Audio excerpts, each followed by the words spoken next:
Gracious memory of the angel, sent from somewhere to my soul.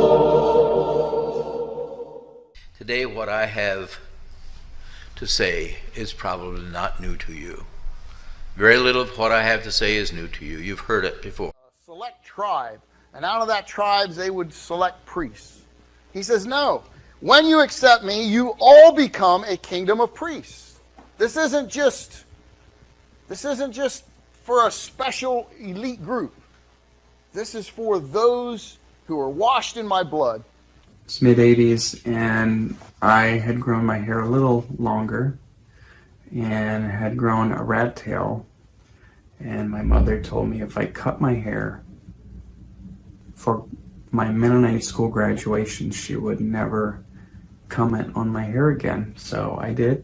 And then once I headed off to art school, I grew my hair out and got an earring. These were not rebellious things against my faith. In fact, I was totally into Christian heavy metal. So for me, this was another way to dress that still connected me to the Christian faith, but it was a different subculture than the Mennonite subculture that I had grown up with. Here's an old video that I made a few years before I started the Pop-Mennonite collection. I'm back in Delaware visiting my parents. The video was filmed in Greenwood, Delaware on my parents' farm property. This is an important time period for me because I'm wrapping up some different projects I've been working on, and in August I turned 32 and I start my MFA in painting in Vermont. I had just enrolled in grad school and was getting ready to head off to Vermont. Milt Neal from Disney Studios passed away a couple months ago.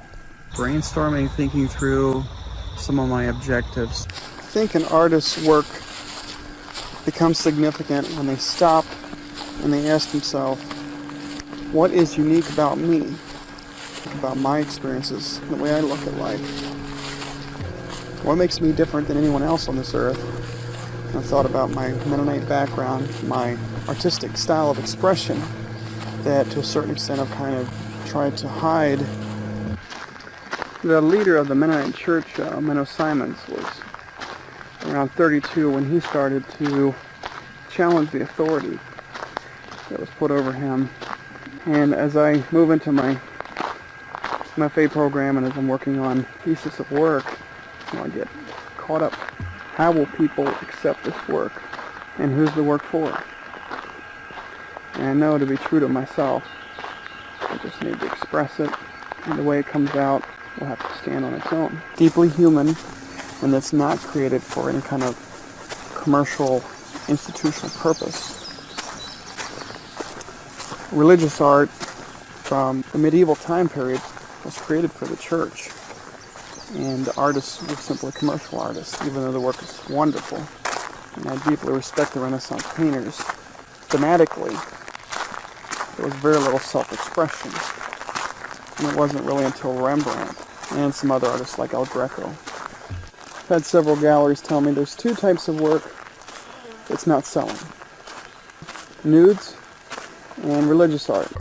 I'd love to see some of these pieces put in a museum of religious art artifacts, because there are people like us that grew up in that culture, and even if we went to art school and got other training, we're still the product of that community, and these are the artifacts. These are the things that we created. I'll always be a product of my childhood and my culture, so I'll always be, in one sense, a Mennonite artist. That harvest could only come from that location and from that germination. Have a strong desire to see my work displayed and to have people view it. To me, that's part of the art making process, is to create the work in solitude, but then to share it with other people. This is around the time that folk artist Reverend Howard Finster painted my portrait. We have grandchildren, but God doesn't. They need to make that decision for themselves. And if we're a hindrance to our children if you are, it's never better, and it's never been taken care of, you better get to your feet.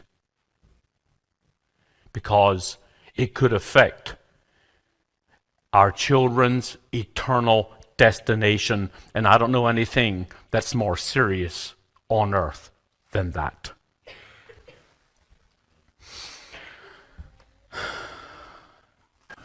I soon learned to know him and appreciate him. The other was Nevin Bender. And, you know, I kind of had a negative feeling about him when I came because of what I kept hearing. But, you know, when I met the man, I felt he was the most gracious, kind, loving man you could find. And I enjoyed my time with him. In 1972, when I was 17 years old, and I know you're doing the math, how old am I? Huh? Okay, 57. Once you're past 40 or 45, it doesn't really matter. Having no hope and without God in the world. The phrase without God actually is the Greek word atheos, which sounds like and is the English word atheist. So we were all atheists before we found Christ. From the dust of the earth, my God created man. His breath made man a living soul. And God so loved the world, He gave His only Son.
I'm sorry.